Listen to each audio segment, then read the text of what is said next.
Kad sam vidjela ovaj uređaj, odmah mi je zapao za oko. Fini četka 2 u 1. Morala sam ga isprobati. Prije korištenja oprala sam kosu i nanijela sprej i serum.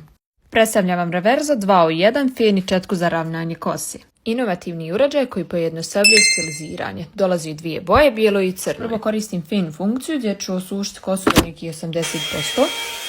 Onda jednim klikom prelazim na četku za ravnanje. Savršenu kombinaciju protoka zraka i toplote.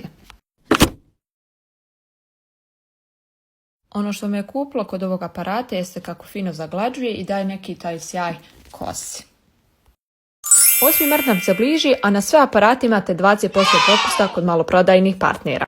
Ok, vraćamo se na stiliziranje. Ono što mi je najbitnije kada koristim ovakve aparate jeste da ne štete mojoj kosi. Upravo to ovaj aparat i omogućava. Zahvaljujući care funkciji, kosu štiti umjerenom toplotom i niskim protokom zraka, dok ionski generator smanjuje neelektrisanost i pruža glatkoću. Uz dvije brzine i temperature prilagođava se vašim potrebama, a lagan i kompaktan dizajn čini ga savršenim za svakodnevnu upotrebu i putovanja. Reverzo 2 u 1, savršen izbor jer u jednom uređaju imate Fini četku za ravnanje, a uz to dolazi i putna torbica za odlaganje i putovanje.